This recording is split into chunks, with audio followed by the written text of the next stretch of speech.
What is big tech? What does that word mean? We use it very often. I'm going to start with the idea of big tech in the most abstract sense of the word. Big tech, as it exists today, means control.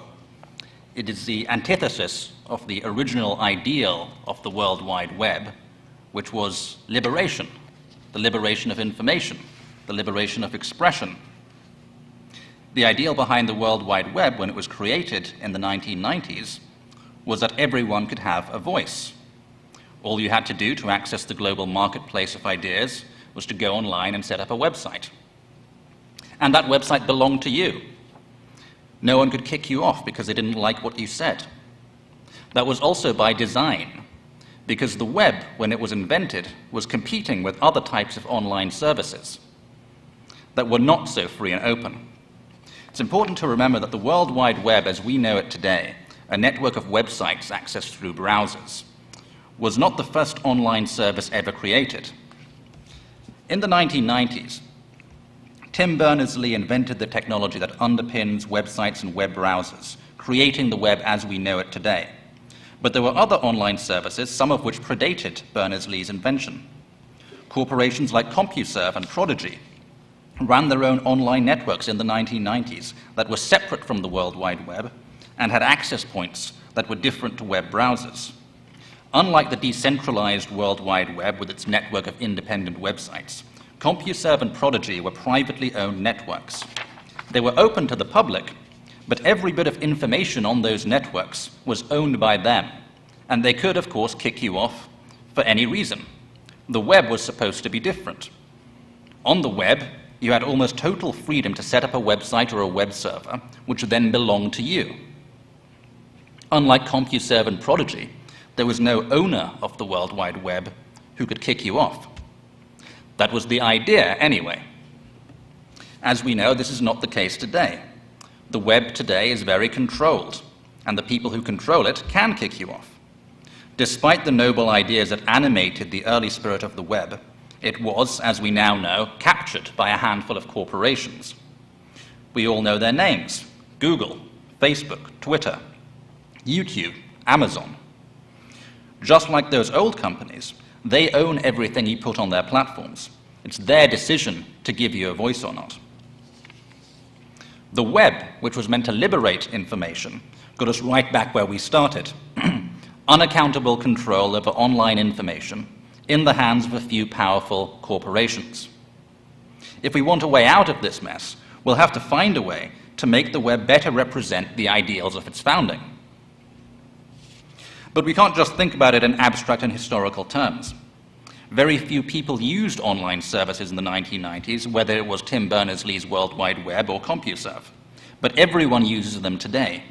You can't not use them. Businesses depend on them. News publishers depend on them. Politicians and political activists depend on them. Today, big tech doesn't just mean control over online information. It means control over politics. It means control over news. It means control over commerce. And how are they using that control? Well, if you've been following the events of the past 2 weeks, which I assume you all have, what the big tech companies have been doing to Breitbart News, to the New York Post, and to President Trump, the leader of the free world, it's quite obvious what big tech's priorities are. And that brings me to my second definition of big tech as it exists today. Big tech is an election-stealing machine, more powerful than any other in American history. Now, that may sound alarmist, but having investigated the tech giants for over 4 years as senior tech reporter at Breitbart News, having researched and published a book on the subject, and having spoken to sources and whistleblowers from Facebook, Google, and Twitter, I don't consider it an exaggeration to say that if the technologies of Silicon Valley are allowed to develop to their fullest extent, without any oversight, without any checks and balances, that we will never have a free and fair election ever again. If you think that's an exaggeration, let me tell you what one of my Facebook sources told me in an interview for the book. This is his quote. "The plan for polarization is to get people to move closer to the center. We have thousands of people on the platform who have gone from far right to center in the past year. So we can build a model from those people and try to make everyone else on the right follow the same path. I'll just say that again. We can build a model from those people and try and make everyone else on the right follow the same path. The idea becomes even more sinister when you start thinking about it. The first thing you have to consider is that these tech companies know everything about you. They know what your likes and dislikes are. They know what issues you're interested in. They know the websites you read and the videos you watch. They know who you voted for. They know if you're a Democrat or a Republican or an undecided voter. If you so much as search Google for a recipe, they know that. If you're searching for Hanukkah recipes, they'll know you're probably Jewish. If you're yelling about the Yankees on social media, they'll know you're probably a Red Sox fan. If you're visiting conservative websites, they know you're probably voting Republican. If your smartphone is on, they know where you are. They know your location. They know who you work for. They know who your friends are. And what my Facebook source has revealed is that big tech also monitors how our beliefs and behaviors change over time and what affects that change.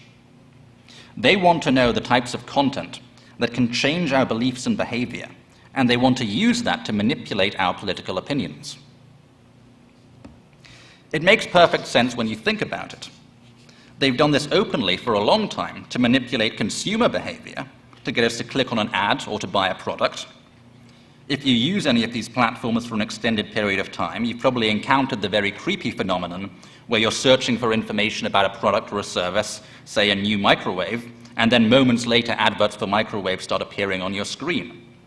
Why wouldn't they use that exact same technology to change our political opinions and our political behavior? They have every interest in doing so. The question of who holds political power matters to these companies, much as it does to every other company. The party that's in power determines whether they're going to get government contracts, whether they're going to get tax breaks, and how the industry is regulated. So they have an interest in controlling us. They have an interest in controlling our politics. And there's currently no oversight or regulatory regime preventing them from doing so. To understand how devastatingly effective big tech's manipulation could become, consider the feedback loop. Because big tech is constantly collecting data on each and every one of us, they can conduct tests to see what kind of information has the biggest impact on us. Let's say they put a negative news story about a politician in front of us, and it has no impact. We don't click on it, and we don't read it. They detect no change in our behavior or the kinds of political opinions we hold. So they put another article in front of us, and another, each time monitoring to see if we actually click on it and read it, and if we go on to read others like it. Eventually, they will find the ones that hold our attention and impact our viewpoints. The system constantly improves. Not only does it improve, but it becomes undetectable. It's already undetectable. What determines what appears at the top of your Facebook feed, or your Twitter feed, or your Google search results? Are the websites and the posts that you see there? Are they there because they're popular, because they're viral? Are they there because it's what you're interested in? Or are they there because big tech wants them to be there? Because they want you to see it? Because they've gathered data that tells them it's going to have the biggest impact on you, or that it's going to nudge your political opinions in their desired direction? We don't know. How can we know?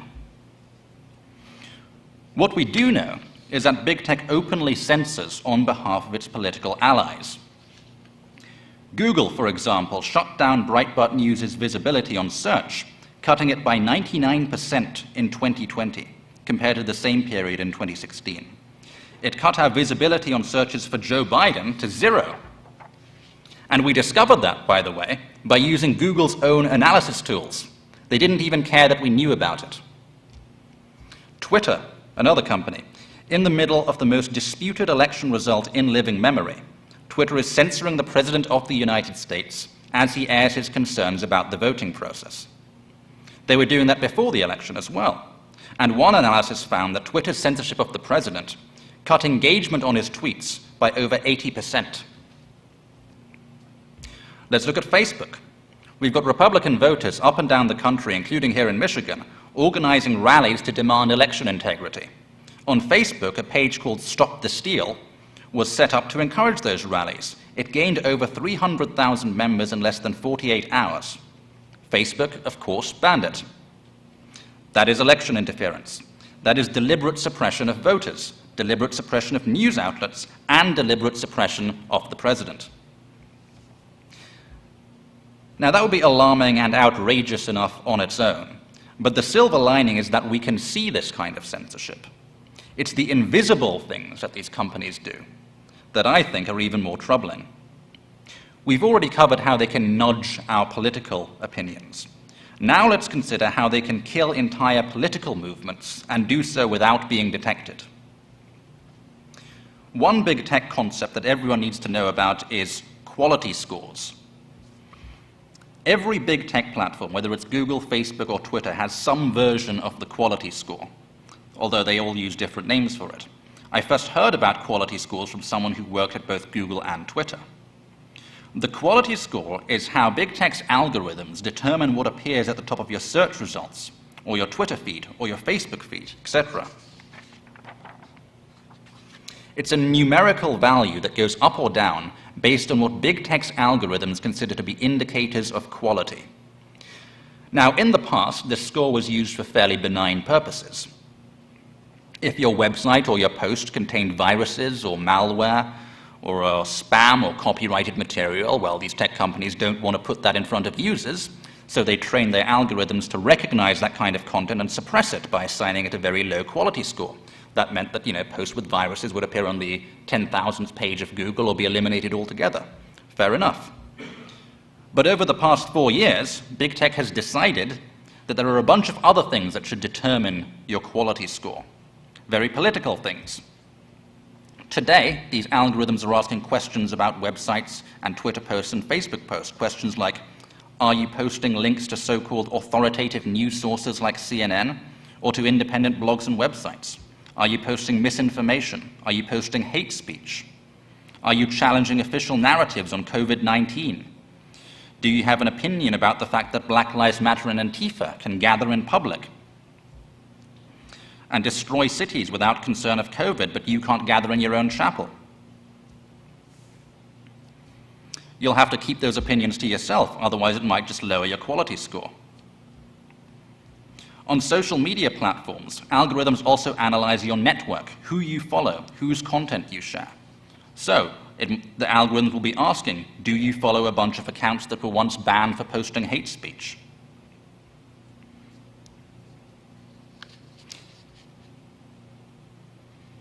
Do you comment on articles that contain so-called hate speech? If you do, your quality score might be lowered. Your website might be buried in search results, as Breitbart News is on Google. And they won't tell you this is happening to you, of course. They won't tell you what your quality score is. You'll have to figure that out for yourself. You might have already noticed, based on what I was saying, but Silicon Valley's quality score is starting to sound indistinguishable from China's social credit scoring system. Just as in China, if you defy the values of the ruling elite, your score will go down. You will be punished, you will be suppressed, and it will all happen silently, without your knowledge. Now, China is a totalitarian place, and the people who want to pivot US foreign policy priorities away from Russia and the Middle East and towards China are, I think, absolutely right to do so. But I'm always a little amused by American politicians who think we aren't already becoming very similar to China. Yes, it's true, China's ruling elites are totalitarians, and they suppress dissidents. But America's ruling elites are becoming totalitarians, and they also suppress dissidents.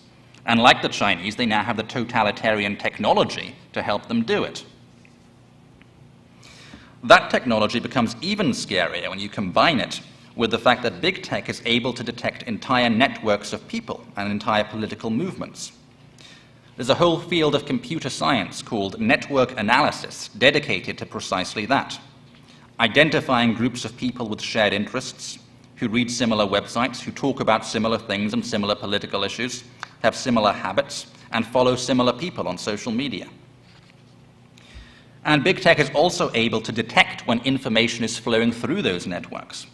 If there's a news story or a post or a video that's going viral among conservatives on the platforms, they'll know about it almost instantly.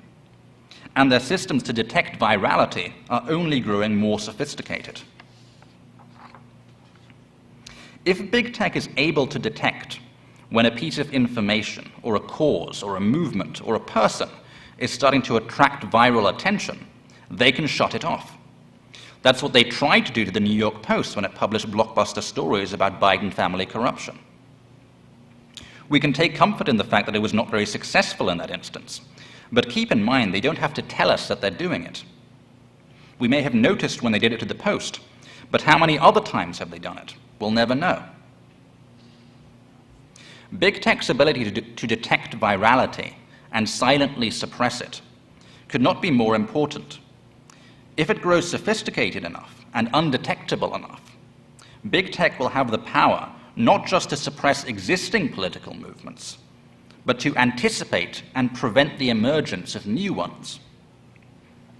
As I said, if big tech's power is allowed to develop to its fullest extent, there is no more democracy as we know it. There are no more free and fair elections. The political playing field will be irrevocably tilted in their favor, and there will be no going back. The good news is there's a very simple way to rein the tech giants in, and it's this. Every filter that big tech creates on First Amendment protected speech, every single one of them, needs to be optional to the user. Not only that, but big tech companies should have to prove that users opted into their filters. So if they make a filter on, say, hate speech, they should have to prove that their users chose to switch it on. And they should always have the ability to switch it off. The same with misinformation, the same with conspiracy theories, the same with filters designed to put so-called authoritative news sources in front of you. Even the same with more mundane filters like relevance and timeliness and popularity. Nothing must be left out. If users want to filter their feed solely by the most popular websites or the most popular users, they should be allowed to do so. And if they turn a single filter on your behalf, or even if they try to nudge you into turning one on, I think they should be immediately stripped of their Section 230 privileges. Because if you accept a standard as anything less than this, they will impose their filters upon you and use that to manipulate and suppress your opinions. The ultimate goal, I believe, should be an open marketplace of filters, where any third party can design a filter that you can then plug into Facebook, Google, or Twitter. That would give people the maximum amount of choice in their online experiences. And more importantly, it would completely rob big tech of its power to shape our opinions and our behaviors. It's very important that we do this, and also that we prevent them from banning certain users on our behalf. If we want to filter a particular source or a person out of our feeds, we should have the option to do that, but it shouldn't be done on our behalf. And it's important that we end banning for First Amendment protected speech, because the alternative is what I call digital serfdom. Serfdom is a system in which serfs own nothing, not even the place where they live or the clothes on their back. And the landowners own everything, including the serfs. Now, Western society has done a great deal to constrain the power of landlords. If you own a physical store, your landlord can't simply evict you from your property because he doesn't like the political slogan on your hat. He'd need a court order first. And if he evicts you for such spurious reasons, you'll be able to sue him. In the world of big tech, however, the situation is much different. Your entire business could be based off a Facebook page, or a YouTube account, or an Instagram account. And that is the case for many types of businesses these days, including independent journalists. But you don't own any of it. They can take it away whenever they want, whenever they like, with no court order, with no due process. And they have done this to many people. Entire livelihoods have been destroyed overnight, sometimes for political reasons, and sometimes because a big tech company just felt like changing their algorithms. They don't have to tell you that they're going to change their algorithm either. They don't have to tell you that they're going to kill your livelihood with the push of a button. They can just do it. And that's something, I think, that really goes beyond politics, beyond partisan politics. It's so transparently unjust that I think you could even get Democrat voters to start caring about it after they're done celebrating the latest right-winger to get censored. Once they've done that, they might realize that they're at the mercy of these big tech platforms too. We all are. The World Wide Web was meant to liberate us. It has, in fact, done the opposite. We are more controlled than ever before. We are moving towards a world where everything valuable to us is owned by a tech company, which can take it away from us at any moment. That is what big tech is at the end of the day. not just control over information, but control over everything, control over our elections, control over our movements and causes, control over our livelihoods. And I think the most pressing question of the moment is, how are we going to take back that control? Thank you.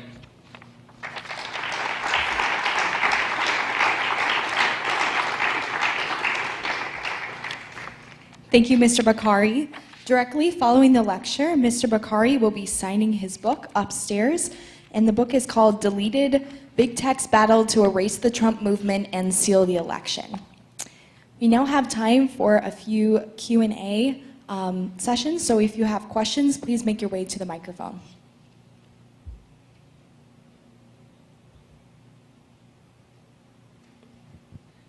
Thanks for coming. My question is, why has big tech aligned itself against the right wing, particularly the populist right, to begin with? Why is the populist right such a threat to them? Well, I'd say many reasons. First of all, simply the culture of Silicon Valley companies is extremely left-wing and growing more so. You have to remember they all recruit out of college campuses that are very different to Hillsdale, full of left-wing indoctrination. So I think that's the most basic reason. But there's also, a very cynical reason, which is that many of these companies are deeply tied to the Democratic Party. We did a story at Breitbart a few weeks ago about Facebook's global content regulation manager. She had some title of that nature. And when we looked into this person, it turns out she was formerly the top Ukraine advisor to Joe Biden when he was vice president. Google as well, hundreds of employees went between Google and the White House and the federal government during the Obama years. And Google's chairman, Eric Schmidt, was also appointed to a Pentagon Advisory Council by Obama's Defense Department. So a lot of these companies have a vested interest in a Democrat administration and electing Democrats in a way that they don't with Republicans. The other thing is, I often hear this argument that, well, tech companies and all corporations should be nice to Republicans because, Republicans are promising them tax cuts and deregulation. But I think that's precisely why they're not nice to Republicans and conservatives, because they don't fear them as much as Democrats. They know when Democrats say they're going to regulate a company, they will follow through on that threat, which is why they so often succumb to bullying from Democrat politicians. Any other questions?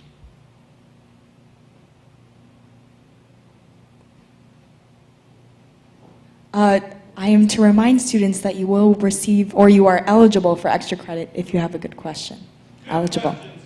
Good questions. Great questions. We'll start on this side. Yeah, you talked about the Section 230 protections, about removing them. Could you explain what those are?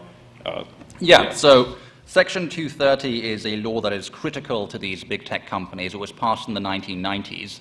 And what the law essentially does is it makes tech companies immune from defamation lawsuits related to the content that they host. So you can't sue Twitter because of a post that a Twitter user made, even if that post if it's defamatory or anything like that. You can't sue Twitter for that. You can only sue the Twitter user. And if tech companies didn't have that protection, then they'd just be overwhelmed by all these defamation lawsuits because they can't control and monitor all of that information at once. So it's a law that's very critical to the tech companies, and the argument for reforming it is that tech companies are behaving less like platforms that host content and more like publishers that decide what content is put in front of you. So if the tech companies are deciding what content is put in front of you, it's probably fair that they should be legally liable for that. So you can't sue a library because a book defames you. You sue whoever wrote the book. But if the library is, shoving the book in your face or only stocking copies of that book, then I think you can probably make a case for that. I think what needs to be done with Section 230 is that liability needs to be tied to certain standards. So platforms that want this special legal immunity that no other type of company has should have to behave like platforms, simply hosting content instead of picking and choosing what we see.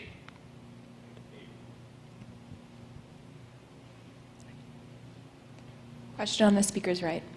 Thank you so much for coming. I have a question about like the big tech companies. So the reason they have so much power, I'm assuming, is because they have a little bit of a monopoly in those areas. Is there any way to deregulate the market in such a way to make it appealing to competitors who might be able to use these filters and therefore eliminate some of that power, both eliminating the deadweight loss that's created by the monopoly, but also in a non-regulatory way, allowing competitors to regulate the big tech market for them? I don't know if that makes sense. Well, they certainly are monopolistic in a very important sense, in that if we've seen multiple examples over the past few years where someone tries to create a sort of free speech competitor to, say, Twitter or to YouTube, and what happens is Google and Apple instantly ban whatever app it is from their app stores. And because Google and Apple control 99% of all smartphone operating systems worldwide, that's essentially excluding them from most smartphones. So they do have a very tight chokehold over the market in that sense. I think the way to go in terms of breaking up the big tech companies, which is what a lot of people talk about, is you've got to separate the platforms from the filters. I think platforms should host content, but anyone should be allowed to filter it. So anyone should be allowed to create a filter to filter Google search results or to filter a Facebook feed. Currently, it's all controlled by the companies that own those platforms, but I think that should be open to everyone. I think that will really undermine their power and create genuine competition. Hi. As far as I'm aware, some European countries, for big tech companies, they've made it so you can purge data that those companies have on you. Do you think that'd be a viable solution for companies such as Twitter, Facebook, social media platforms?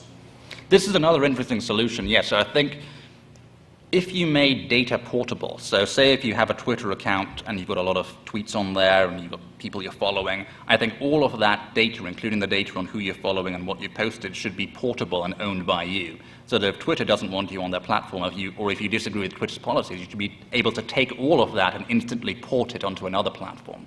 I think that would be another way to, again, undermine the power of big tech. Hi, thank you so much for coming. So you had mentioned that all of these big companies, Google, Facebook, et cetera, they use filters to work out things like hate speech and news reliability and such, but that it has to be proven that its users opted in. Is there a way for the general populace to see what these filters are and to potentially opt out? Not currently, not with the vast majority of them. So internet censorship really escalated after Donald Trump won, which, big coincidence there. But before the uptick in censorship after 2016, tech companies did actually give people optional filters. So the most obvious one is Google's obscenity filter. You've got the safe search button in the top right-hand corner of Google, and you can turn that on or off. But they've decided not to do that with any of the other filters they've created, and we don't know what they are. We know that they're filtering misinformation and hate speech and fake news and COVID conspiracy theories and all sorts of new categories they've invented. They keep inventing these categories. But they don't have to tell us about all of them. They could be filtering our feeds in ways we have no idea about. You had mentioned that you thought bans should not be possible for any company. What would you think in terms of subjects like doxing, where there's thousands of users coming from certain IP address in order to slow down sites, or spam, and for example, like YouTube channels or Twitch channels meant to limit people's ability to see stuff from companies that are doing this, where bans are the only recourse currently in order to prevent these issues from happening? Well, you mentioned DDoS attacks. Yeah, well, I mean, that's like illegal activity, isn't it? So they shouldn't be forced to host illegal activity. But I think for all First Amendment protected activity, people should be able to choose what they see or not.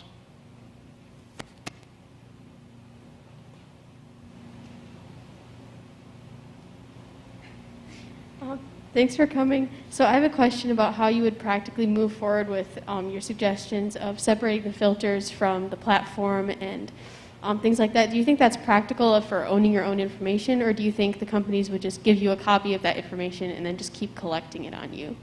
Like, do you think, would your practical steps be for moving forward? Well, I think the question of stopping them collecting information is a different one to stopping them censoring. So you could theoretically have all sorts of filters, but they'd still collect information on you.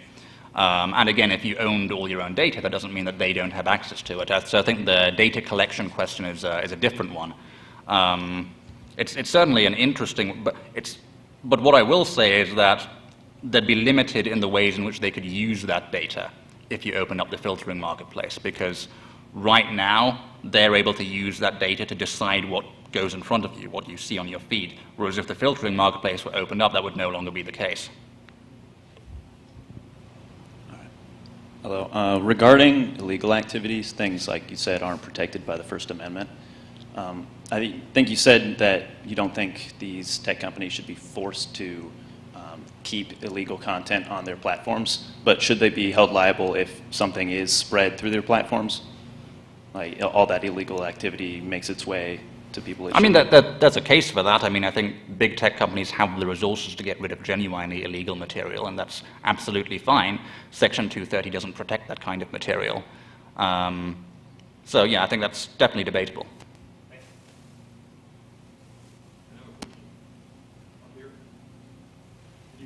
Oh, yeah. It's two-parter. One, what's the best way that we can make Zuckerberg, Dorsey, Brin offers? In other words, how do we attack these companies economically? Because in the end, they're corporate entities and they have to still make money. They're abusing that now. The related question is it possible to have a negative quality score? Because I'm sure I've got one. Oh, 100%. It's all about negative quality scores. I mean, yes. Oh, yeah. So yeah, the two questions the gentleman asked was, one, how do you inflict economic damage on these companies to sort of, apply economic pressure on them to make them do the right thing? The second question is it possible to have a negative quality score? 100% it's possible to have a negative quality score, and they're constantly thinking up new ways to lower your quality score, in fact, and highly politicized ways. As far as putting economic pressure on the companies, the ideal of the free market is that, you have consumers who vote with their feet, and companies don't want to upset consumers, so they give consumers maximum choice. If we lived in that kind of world, that's probably what the companies would be doing, but we don't live in that kind of world. I think these companies, consider, one, their social surroundings, the pressure they're getting from their own employees, which is constant. They're constantly being pressured from below in these companies to censor conservatives. They also have to consider what Democrats will do, what a Joe Biden administration might do to these tech companies if they don't play ball and censor his political opponents. So, and that will obviously influence their profits as well. So they have all these other considerations as well. And also their own ideology. I mean, I think the leadership of Google we've got that leaked tape. It's pretty clear what their ideology is. The co-founder of Google said he thought the Trump election was offensive. One of their other executives said he thought the populist movement should be a blip in history. They were also talking about using Google's anti-extremism tools in the context of the Trump movement. So, yes, there's the profit motive, but there's also, as Matt was talking about earlier, this new secular religion, this woke religion, and sometimes I think in the minds of these tech oligarchs, that takes precedence. Thank you so much, Mr. Bokhari. Thank you.